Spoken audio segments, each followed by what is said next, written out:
Let All right. Looks like we are live. Woo, let's take a quick photo. Quick photo. Ready? Yeah. 1, 2, 3. Got it. Got it. Okay. The only thing is I can hear my echo in my voice on Instagram because I'm both Zoom and Instagram, so I can hear it, but that's okay. That's not gonna bother me. I can hear it too, but I don't know what we can do. Maybe turn the volume down, but I don't want to do that because I want people to hear. That's what I was gonna say. Will people hear us if we turn it down? Yeah, let me just turn it down a little bit, just tiny bit. Okay. Okay, is that better? Perfect. Okay. All right, do you have Facebook up on your computer? No, I can do that now. No, don't put it up. Okay, don't? No, because then we'll have this echo on here. Okay.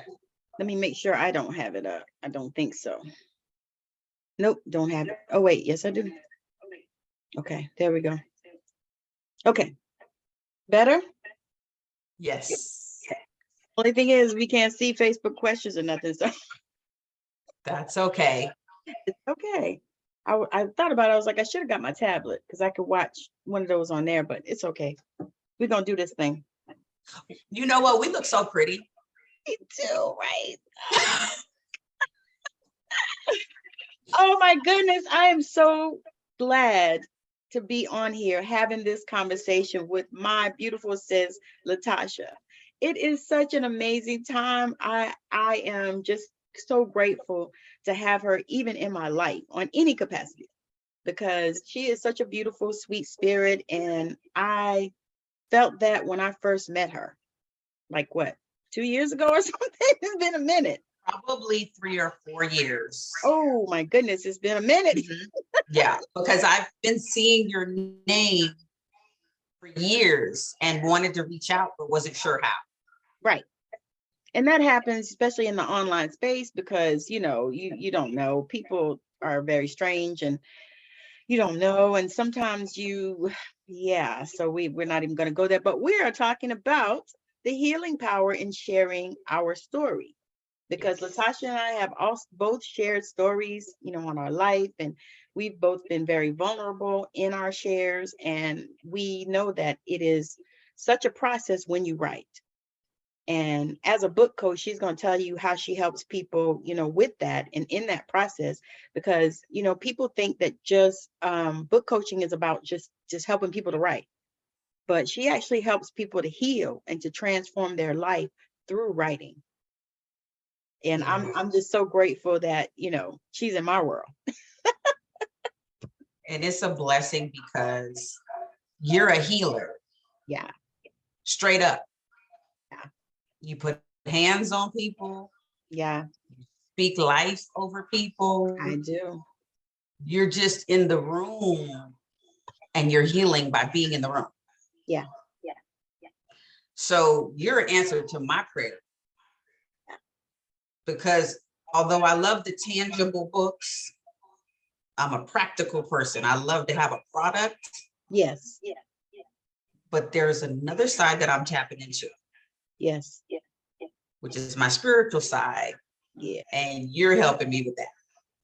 Oh my God, that means so much to me, because that is really why I'm here. And it took me a minute to step all the way into it because I had some fears.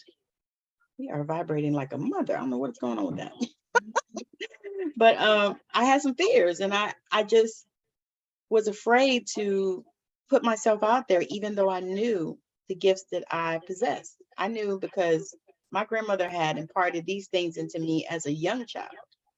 I mean, I've been laying hands on people since I was 3 years old. So I knew that it was something, and I ran from that call for decades. Ran. I mean, I've been to ministry school and everything, you know, but I ran from that call because I said, I'm not going to do it. You know, I saw people say, oh, you going to be a pastor? And no, I'm not doing that. but I didn't realize that, this was a journey that I was supposed to take. And what I know is that everything that happens in your life is a part of your life. It's like a development for you. It's like you're going to school, the school of life, and you use each and every part in the area that you're called to be in. And so that, to me, that's amazing, because I think about you as a teacher of all those years, teaching the churn. And now you are doing what you want to do and what you love doing, which is helping people to, have their finished products, their books in their hand. And that is, to me, that's remarkable. I just, oh my God, I just love it. Love it. Thank you. You said children.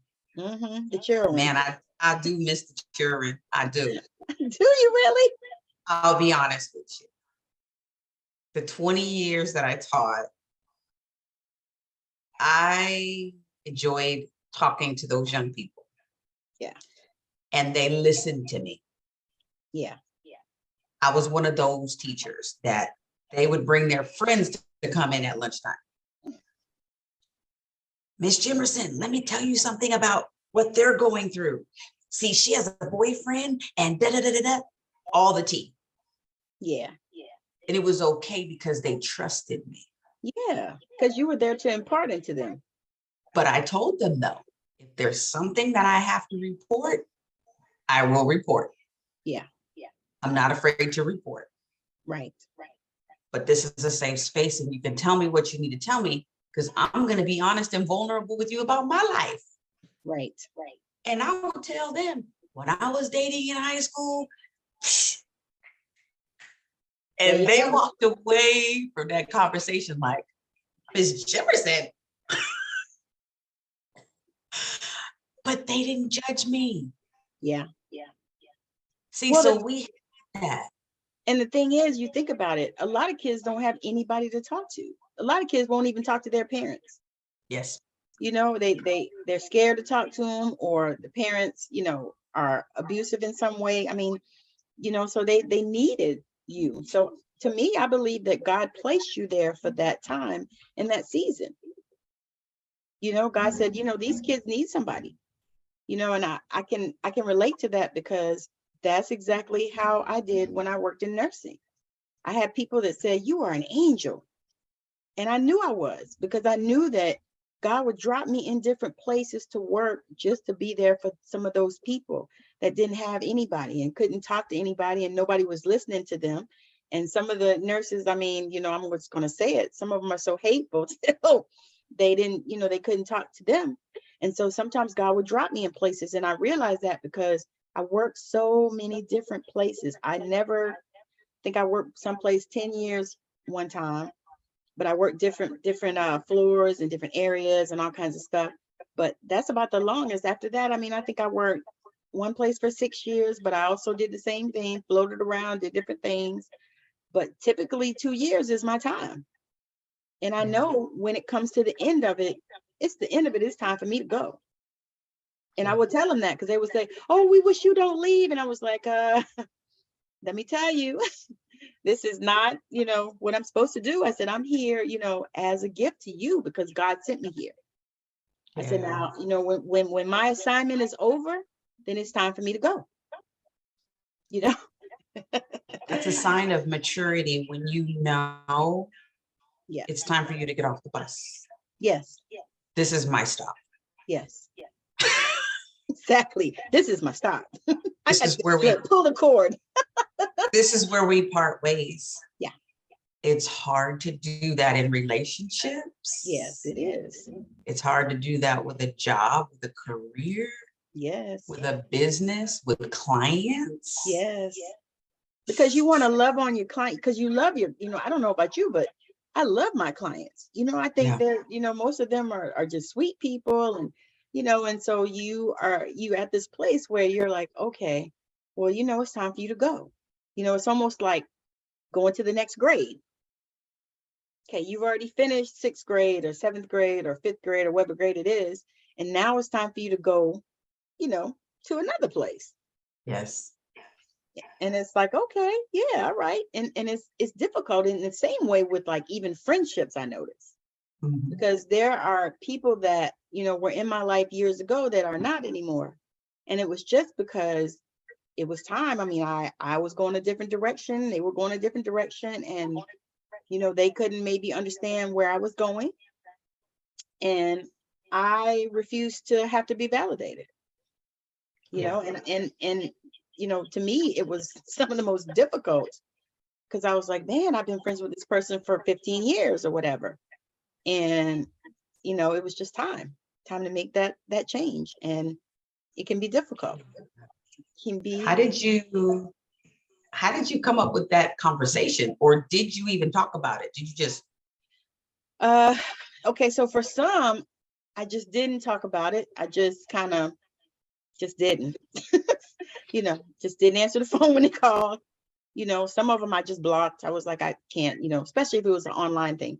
But for people like I had a good friend that I was friends with, and then I realized later it really wasn't even like that. You know, I realized that in a lot of ways I was being used, and I didn't see it, you know, because I love this person so much. You know, it was a friend person, and I just had to tell her, I said, you know, I just can't do this anymore.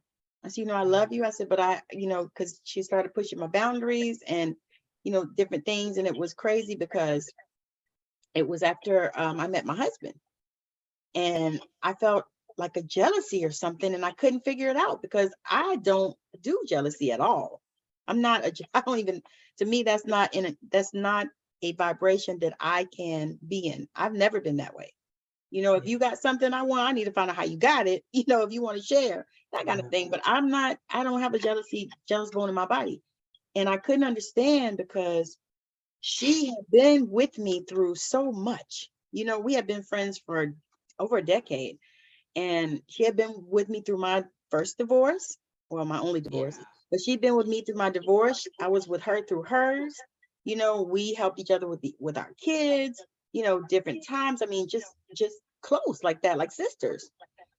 But when that thing, it's almost like I could feel a flip, and I couldn't understand that because I'm so happy.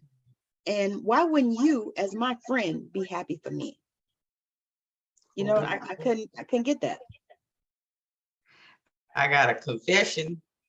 You got a confession? Confession. Confession time. You said jealousy, so I got the tea. Mm-hmm. Put your pinky up. I got the tea. You got the tea, sis. I got the tea, bro. If there's any bros on here, I got the tea for you. Christopher. Hi, Christopher. How you doing?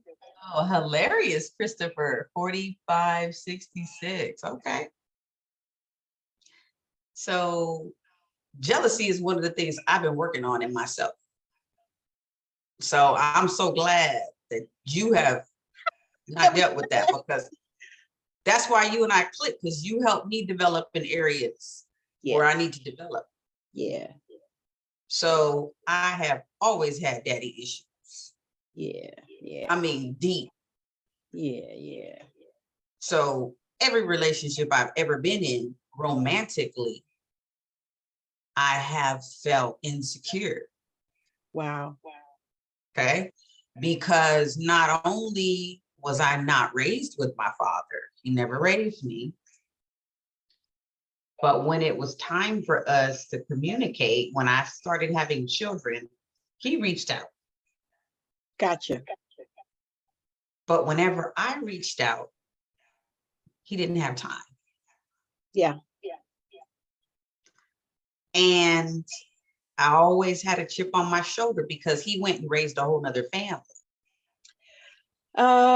I know that one. And I was just like out there. Yeah.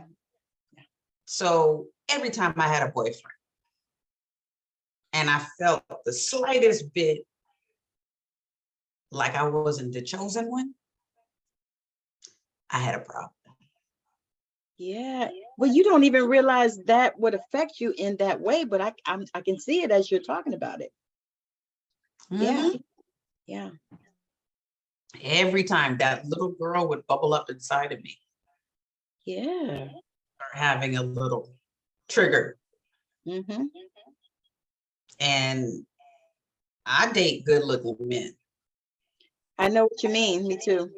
So I tell people, I said, I do a lot of things, but ugly ain't one of them.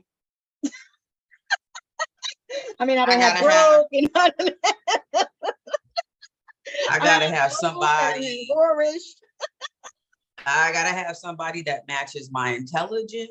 Absolutely. Matches my beauty. Energy. Matches my energy.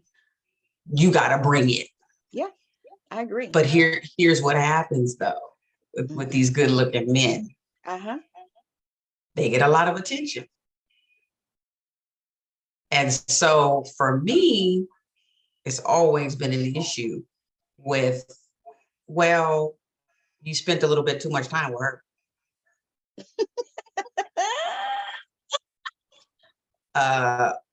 What you looking at on your phone? How was that shit? Right. I had to deal with that in my last marriage. Yeah.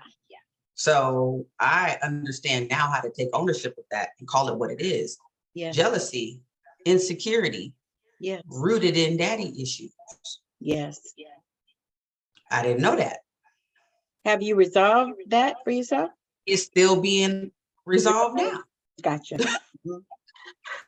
Because I'm still dating and I'm still talking to people about this issue. Yeah. And it's like, I never had friend guys before, but now I do. Yeah. Because now I understand you can have a friend guy. Yeah. But I was raised being told, stay the hell away from the boys. So I took heed to that. So I never had any friend guys until now. Yeah.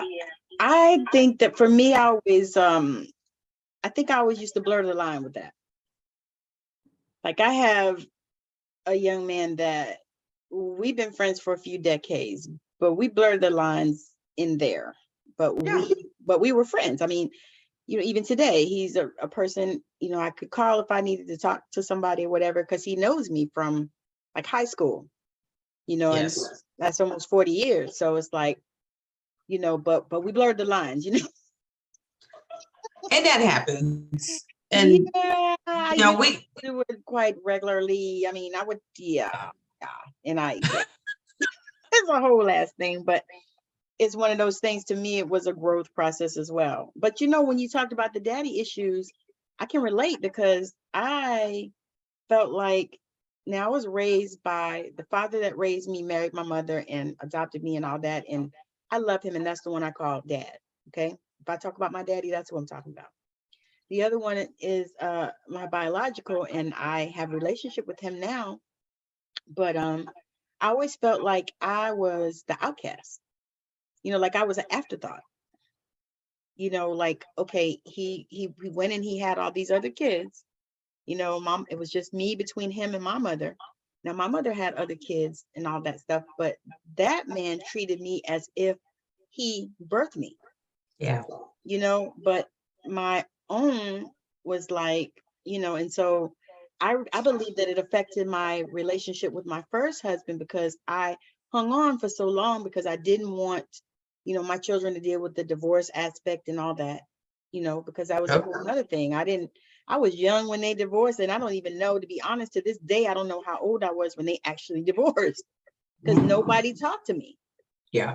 Nobody said nothing, you know, whatever. It's almost like my mother just cut his ass out the family portrait and was like, you know, he gone, that kind of thing. And that's how I felt. And then, you know, like later on, it's an issue that I actually had been resolving as well, because I said, you know, I don't want to feel that way. I said, but what I did was I placed boundaries on myself, because, you know, I'm nobody's fucking afterthought. And I just made up my mind that no, you know, I'm not that. I love you, but I'm not your afterthought. And I'm not going to be chasing after you, because that was how I felt. Like I'm the one chasing after relationship, you know, with these people, but I'm not doing that no more. I was like, no boundaries, you know, but that was a growth process, you know, so I understand that. And you don't realize how it affects you until it does. or until you start that healing process, right? And also, you said process. Yeah. Your process could be 30 years. Oh my God, say that. So It it could ain't be like 40 tomorrow. years. It's not like you decided you got the memo, and then all of a sudden, bing, it's changed. It could be 50 years, it could be 5 years, it can be 3 weeks. Yeah. Everybody's process is different. You only know when you start bumping up against people. Mm-hmm. And you start feeling the triggers. That's what's messed up. Because you can destroy a lot of relationships because you didn't know that you were triggered. Yeah. So you didn't know you were hurt. You didn't know it was still there. It was deep. Like you said, have you resolved it? Oh, I just had a therapy session yesterday. And that's a blessing.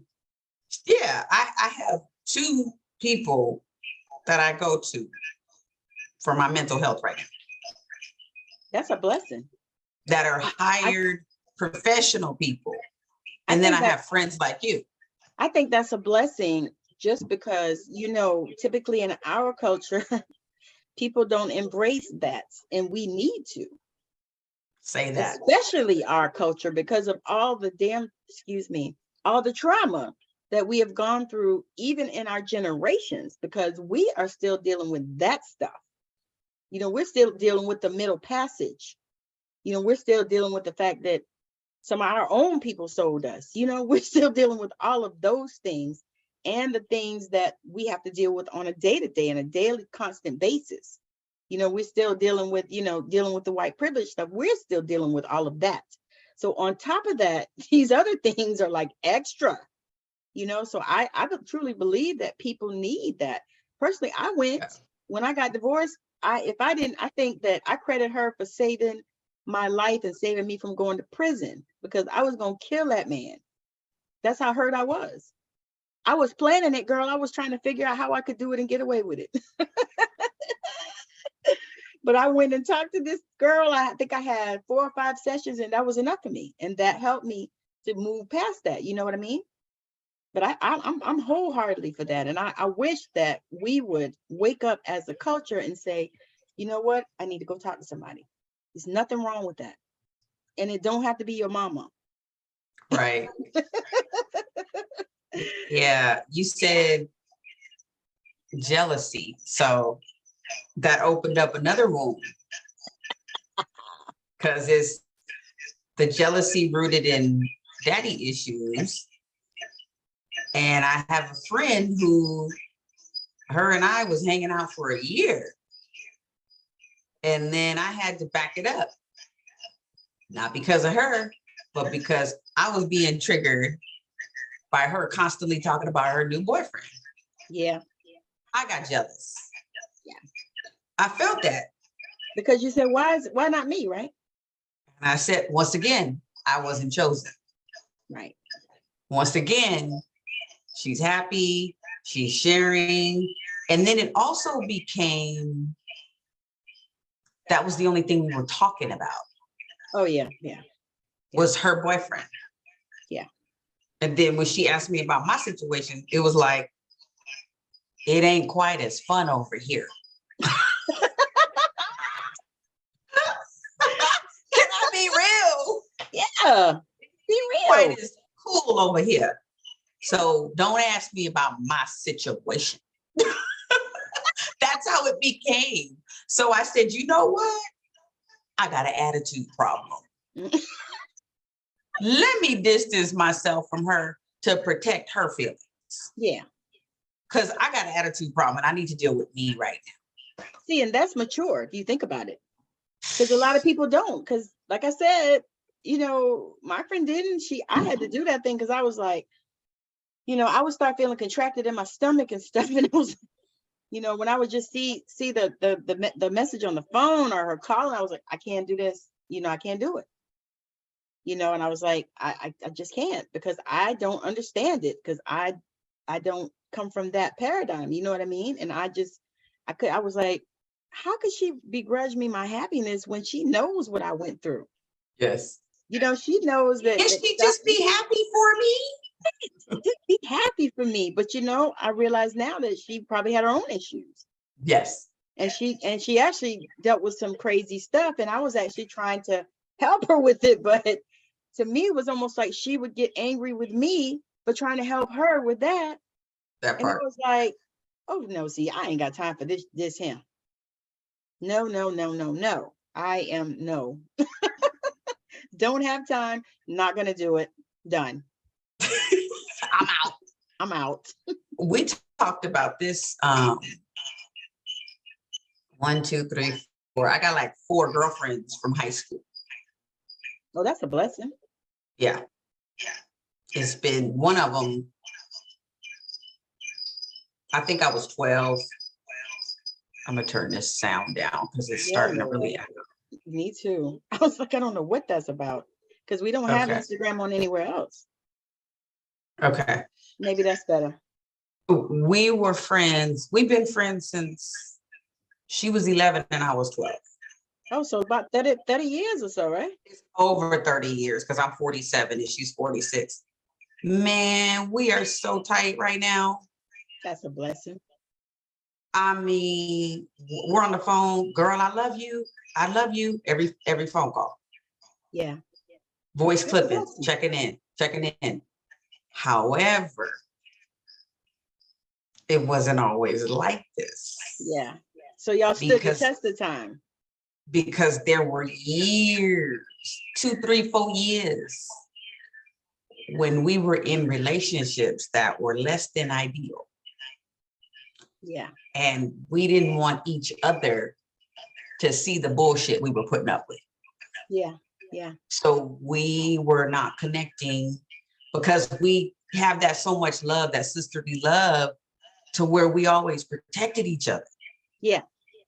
And so when we started dating, getting married, having children, getting in the career, getting busy, there were times where we just 5 years would fly by and we wouldn't talk. Yeah. And so as women, even in my community with my book coaching, I mostly service women. It's the majority women over 40 like me, and especially women of color. Yes. Because we need a voice. We have to give birth to that voice. We have to, because so many people try to suppress it. Exactly. That's the thing that I do, because and it's funny because my mother actually told me yesterday I had a dream. And she told me, and I asked her, I sent her a message and I said, what were you trying to tell me in this dream? So she was like, she's like, I feel like you have opened up and you are sharing. She said, but I feel like you're still holding back in some areas, and I said, you know what? You're right. Because, we hold back when some of the things that we say seems controversial to what other people think, and this, that, and the third. And so I was like, okay, I got that. So that's something that I immediately started working on, because I knew, I kind of, you kind of sort of know, but you think that you're, speaking your truth and all this stuff, but then you realize that, there's so much more depth and there's so much more that you came here to say. So I was like, okay, all right. So when she said it, I was like, it was almost like, girl, you still hiding a little bit, so now I'm like, no, not doing no more hiding. Got to come on out of the closet. And I'm glad you said closet, because that's literally the name of my first book. Like Secrets is called Secrets from My Closet. Oh, wow. Oh, I like that. That's where I went to cry myself to sleep every night. Before I got heavy into therapy. Wow. This was like 5 or 6 years ago. Oh, wow. I was telling myself a lot of lies. Yeah. When I met you, you was, and I knew that, but who I am is I'm not that person to bring you out. I'm just a person to be here to support you when you're ready. Yep. When you're that's ready. The thing, I appreciate you, because we just did Straight Outta Savannah. What month was that? sometime last year. I don't know. I think it was Like August or September or something. It must have been September because I'm still not divorced. I'm still in the middle of the divorce process right now. Got Okay, gotcha. But so people know where I'm at right now in my development. The last time Tammy and I had that talk on her podcast, I was in a whole different place than I am right now. My whole hair was different. You see my hair? Girl, your hair is beautiful. Different. See my face? I'm gonna keep my glasses off. Look, now if I could be jealous, that's what I would be jealous of. What, my hair? Yeah, I want to do that thing so bad, but I'm just not. I don't think I'm ready yet. That is a transformation, and it's beautiful. This is brand new because you're brand new. Yeah, I'm finally the woman that I wanted to be when I grow up. I'm finally, this is when someone meets me, this is my hair. Like, I do wear makeup. Right. Sometimes, but not a lot. And I do wear fake nails sometimes, but not a lot. Because now I'm 47. I want people, when they come up to see me, I want them to see you. These are my eyelashes. Yeah. These are my boobs. Yeah. That's my butt. I have a lot of imperfections. We Okay. I want you to learn me. Yes. I'm telling you, I got these nails because of this wedding I went to. That's the only reason. Because I typically just do my own nails and don't worry about it because I feel the same way. I'm like, no, I don't have anything to prove to anybody. Yep. I am who I am. And that is a good thing, you know, and I tell people, I say, you know, I said, I love me some me. I love everything about me. And I don't care who doesn't, but I do. I'm like, I love me some me, but that was a process that I had to get to. Yes. You know, because you know how that can be. People beat you down and they say things, and you know, and I remember my ex said something to me one time. He said, well, you know, you just don't put on so much weight. And I thought to myself, well, I birthed all your babies. And when I met you, I was 17 years old. And of course, I was probably 102, 105 pounds then. Nothing but tits and ass. I said, but you know what? I birthed all your babies. I said, you stress me the hell out. You know, what you want? You know, and I was just, I thought about that thing because I did so much mirror work, so much looking in the mirror. I mean, literally looking in the mirror naked and telling myself how much I love me. You know, that was the part of the first healing that I did. Yeah. You know, and that was actually something that moved the needle for me, you know, because I always thought I was beautiful. It wasn't really about that. It was just all of that, because even though you say, you know, oh, well, that's just words and he just said that or whatever, but you internalize that stuff, regardless of whether you know you do or not. You internalize it. Oh, yeah. It's like, okay, all right. That's and how many years were you married? People need to know this. 20 years. Okay. And how did you know it was time to? Okay, so I had been praying for a year before he left me, and I was so grateful. I think I could have did a backflip if I could. Because I had been praying. I asked God, I said, because I didn't want to be, you know, I was leaving the church at the time, and I didn't want to be wrong in the eyes of God, you know, because they told you, oh, well, it ain't no reason for divorce and all kinds of stupid stuff that religion tells you. And I said, I don't want to be wrong in the eyes of God. You know, I want to be right in the eyes of God. And so I just started praying. I said, I'm not happy. I don't even love this man. I don't care to be in the same room with him. Typically, we used to do a lot of pretending. We would go to church and people would say, oh my God, you guys, because you had the, you know, we had the two kids, the girl and the boy. And then I had my bonus son. He would go, you know, we had these kids, and then we had the house, and we had the big house with the columns, you know, 2,500 square feet, 4 bedrooms, 2.5 baths. You know, all of this, it looked like Scarlett O'Hara and Rhett Butler was gonna walk out of our house. That's how that thing was. I love that house, right? Say that. Love that house, loved it. But you know, but a house is not a home. Ooh, you know, when it ain't no love there, you know, and the thing is even when I sat my kids down and I said, we're getting divorced, they looked at each other. It was the funniest thing when I think about it. They looked at each other, girl, and they started talking amongst themselves like I wasn't there. Oh, well, we didn't hear the on the wall. Oh, and then they say stuff like, but you guys, don't argue. I said, no, we never did. I said, that was not something, I don't like arguing. It was not something that we did, and if we ever did have any little arguments, it would be, behind closed doors in the bedroom, not in front of them. So we presented this picture, and even we went to church, people were like, y'all get divorced? Oh my God. If it's happening to you, it could happen to me. There ain't no hope for me.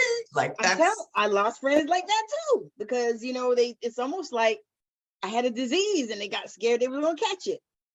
And I was like, oh my God, but you know what? It opened my eyes and I started seeing a lot of things. I started really seeing, at that time, and I didn't even realize, I started seeing the energy behind people, the energy behind the words. I started feeling it and I didn't even know what I was feeling. I didn't know because I wasn't in that space at that time. But I realized now I was seeing the energy, and I was like, wow, and I would just back up, like, okay, all right, because so how long were you unhappy out of the 20 years? If I had to quantify it, I would say maybe 10. 10 years you were unhappy. Maybe more. Yeah. When I think about it, it corresponded with the burnout from the career. Oh. Those went hand in hand, I think. You just clarified something for me, because for me, it was like 5 to 6 years. And that was the burnout for me.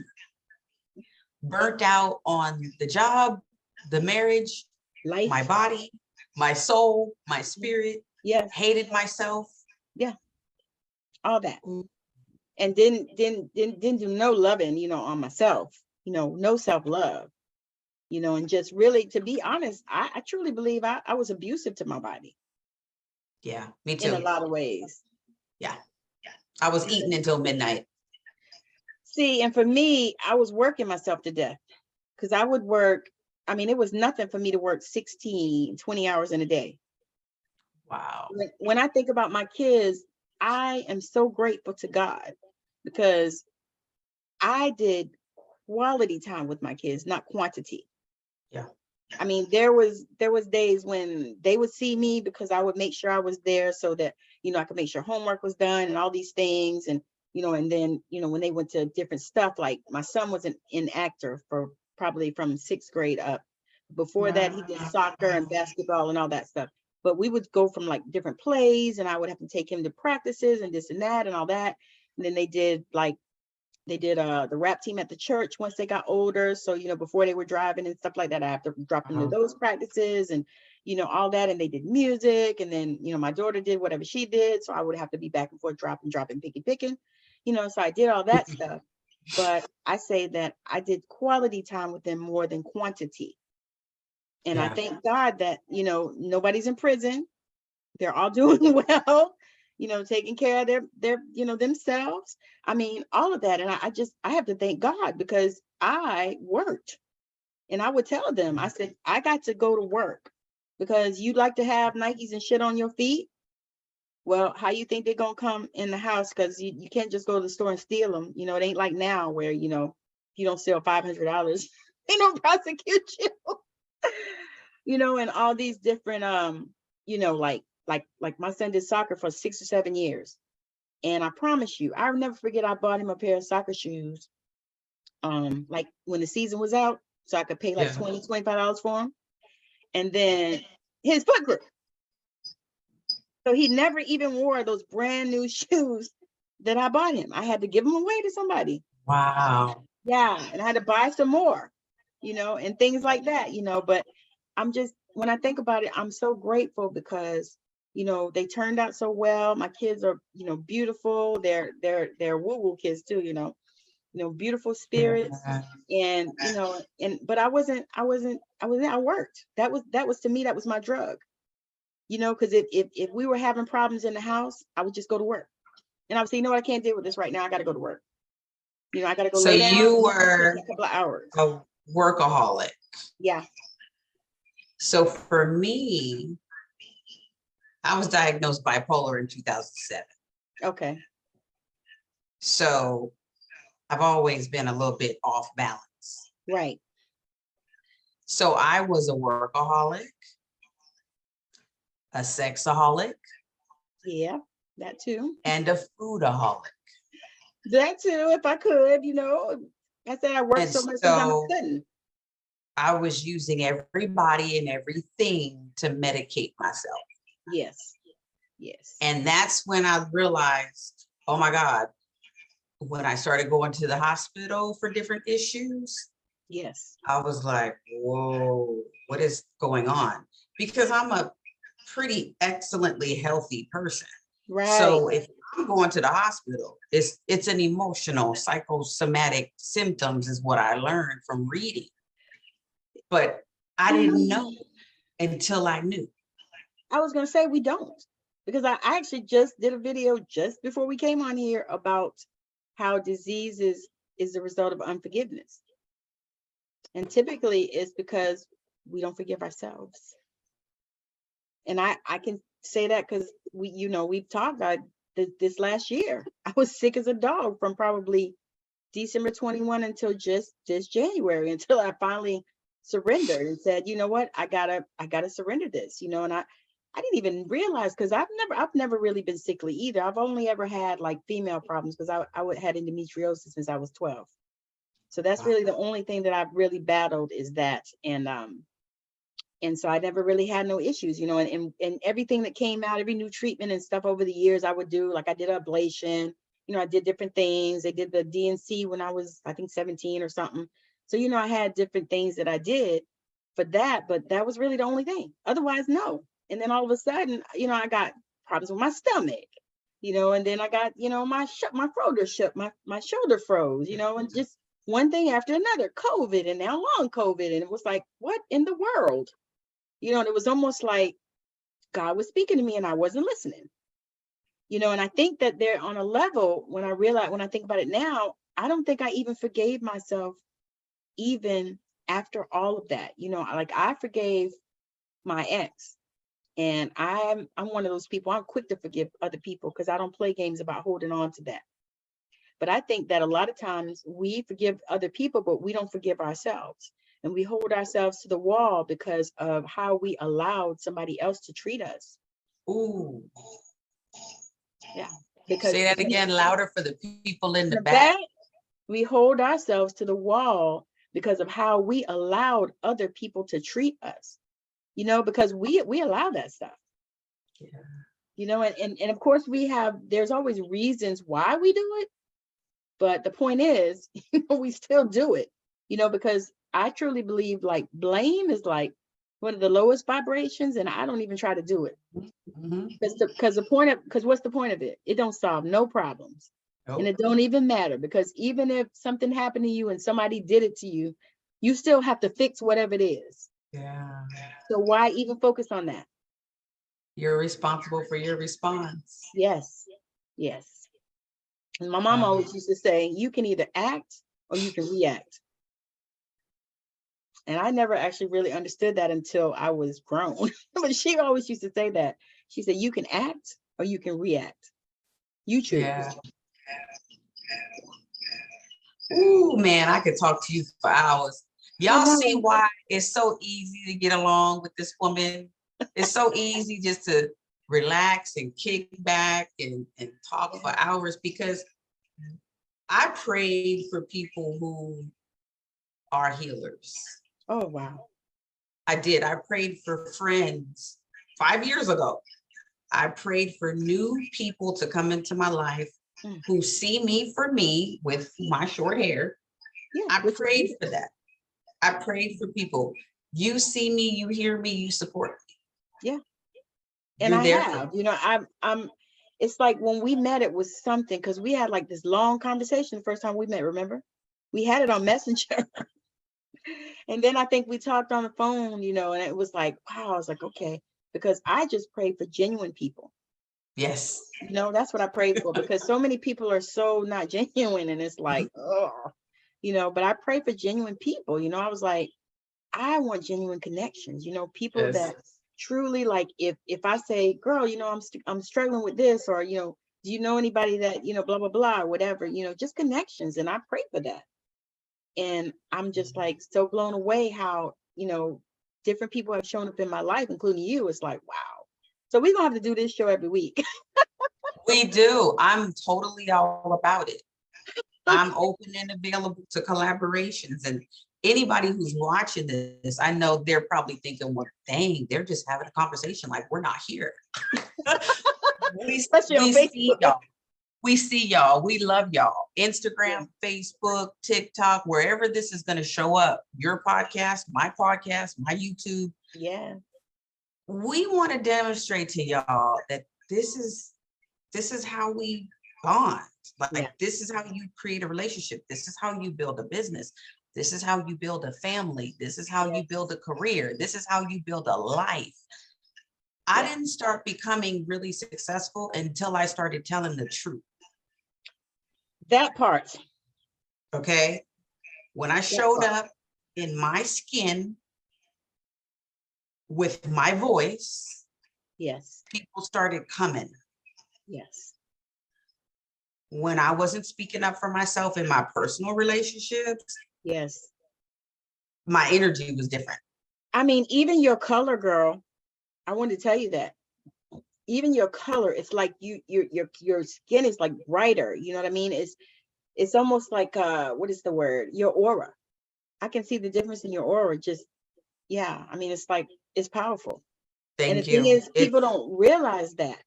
You know, they don't realize that just you opening your mouth and speaking your truth. Yeah. You know, it is going to change so many things in your life. And I want to give a marketing tip too, because a lot of my authors come back when their books are finished and we graduate them. And I call it Happy Authors Day, like your birthday. Oh, nice. They leave and they go on and they do big things. And then they come back and say, well, I need to know a little bit about the marketing and the promotion and the sales, because the sales drop. The sales always drop. Yeah. It's just life. Well, another thing too is you're not always constantly promoting. That's one thing too. You know, life happens. People die. Mm-hmm. You get sick. Yeah. You know. You get tired. But the thing is, you get tired of promoting. But the thing is, what I love people to know, and I just posted this morning, people are just now discovering the books that I've written. I have 8 books that I've written. Two of those books are collaborations with other authors and public speakers. Yeah, gotcha. Okay. So I've been planting seeds for about 5 to 6 years. I've been publishing for about 5 to 6 years. I've been working on myself for that long. So people are just now discovering who I am right now.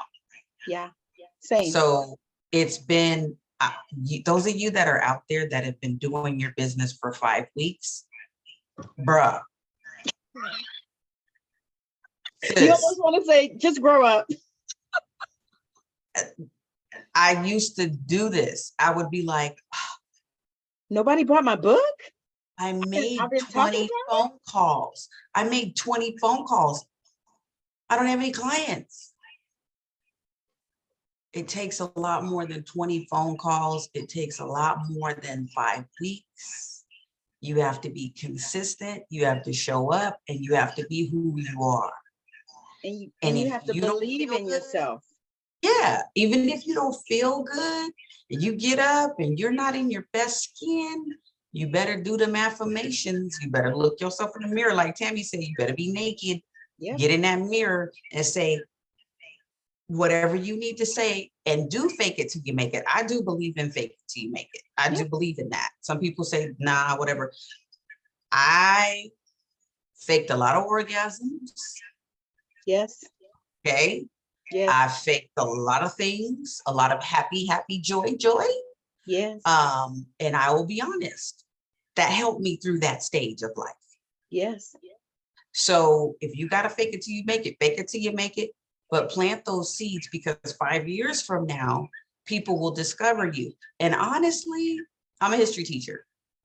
Don't think that everything in your legacy is supposed to happen now. A lot of stuff happens 50 years after you get, boo. That part. So you better do this for your grandchildren and your great-grandchildren and everybody else in the world who's going to live in 100 years. That's what you better do this for. Don't do this because you want to make money now. Ain't no now money. Look at Martin. Martin's dream still ain't happened yet. How many years ago was that? Martin died the year that I was born. His dream still ain't happened yet. 1968. Still waiting on it. He was 39. He wasn't even 40 yet. Right? And his But dream he started early. He went to college at 15. A lot of people don't realize this. He went to college at 15 and he was a pastor by 26. How many pastors do you know that are 26? And he died at 39. So every day he was planting seeds and he was working on his vision and he was pushing his dream, and it's still not quite. So, boo, you've been working on your business for a year. Mm-hmm. You better keep plugging away and don't quit your 9 to 5 until you have a little nest egg. Don't do it. Wait. Unless it's killing you. Right. And see, the thing about me, what I did was I was already building the business on the side of my teaching career. Right. So when I quit my teaching job, people were like, what in the world? I was like, I didn't even say a word because they didn't know what I was doing. See, I don't operate and tell everybody what I'm doing. Okay, say that part. Because sometimes people talk too much. No, I don't tell people everything. I am an author and I do talk about my personal life. But when I was building my business, I wasn't telling people what I was doing. I was going to work every day as a classroom teacher, shutting my mouth, doing my work, making a difference in the classroom, and raising my family at the same time. I wasn't bitching, moaning, and complaining unless you were reading my journal, then, so, when I decided, when I decided to get a divorce, people were shocked, like, we didn't even know. You weren't supposed to know because it's none of your damn business. That's why. You weren't supposed to know, boo. Is that me? I knew. Well, yeah. Some people are very intuitive and they pay attention to energy. I had a couple clients that knew. And they were like, yeah. But you know what? At the same time, I was still coaching. I was still doing my job. They were still getting the results because I know how to turn things on and turn things off real quick. Right. And see, that's the point too. It's like, okay, because no, you just keep pushing. That's what I say. Keep pushing, and to me, I don't mean that in like a hustle kind of way. Because I'm really not even with that hustle stuff. I'm really like in the flow because I really just can't. I can't do it. Ease and flow is a thing, y'all. Yes, it really is. That's the thing I love about you got this Zen Buddha energy that's like, I was raised under the whole, you should have 3 jobs type of Jamaican mentality. Me? You should have 3 jobs. Where do you think I got that from my mama? I had to 5 years ago. Oh, wait a minute. Shout out. It's my mama's birthday today. Happy birthday, mama, if you're watching. Hey, mama. What's mama's name? Sarah Yancey. Hi, Sarah Yancey. Happy birthday, mom. Thank you for giving birth to this beautiful queen. But I was, that's where I got that from. Same thing. And the other part, you can't never depend on a man. Right. Oh, So you better get your own stuff and do your own thing and take care of yourself. And what about this one? What'd she say? It was just right here. She said, oh, if you want want something done right, do it your damn self. There you go. Oh, that got me in so I'm much playing around trouble. with other people. That got me in so much trouble. Oh my God. Trying to carry things on my back by myself. Like my classroom, I learned as a teacher, I can't carry all these books in here. I gotta let these students help me because sometimes they do want to help. And sometimes these boys, when I taught high school, these football players was like bigger than my daddy. And I'm like, why am I trying doing this? So they happily would help with books and moving chairs and tables. And when I started, All you got to do is ask. Oh my God. You know, it's just like the Bible say, you have not because you ask not. I was like, wow, this is what help looks like. I don't have to do it all myself. What? It's not all on me. And then when I started coaching and I had a team, I was like, I don't have to be the whole editor. I don't have to be the developmental editor, the line editor, the formatter, the publisher, because see, I did all that for myself. Yeah. Mm-hmm. Well, that's what we do. The marketer, the promoter, the cover designer, you know, those pieces go out to the team. Yeah, because, you know, I tell people this, I said, because people ask me, I said, I'm a writer. I'm not all those other things. Now I have, you know, the ebook I did create the cover or whatever, but, you know, but like like this book, oh no, somebody else created that cover. I'm like, I'm not, and this is the multi-author book I did, somebody created that cover, you know, but I was like, I'm not all those things. And I tell people ask, and I say, they said, well, how did you, and this is the funny part. People will ask when they haven't even written the book yet. Well, how do I get it edited? How do I get a book cover? I said, well, have you started on the book yet? Well, no, then what do you need on that for anyway? I said, do a cover. I said, let somebody do a mock-up cover for you so that you can start posting and talking about it. I said, but the rest of that stuff, you ain't got to worry about till you actually get the book written. So now we on my favorite, this is my favorite segment right here. You just lit me all the way up because I'm like, and I got about 3-4 minutes. I got about 3-4 minutes because I got a client session at 12. I know. What time is it? Ooh, yeah. Okay.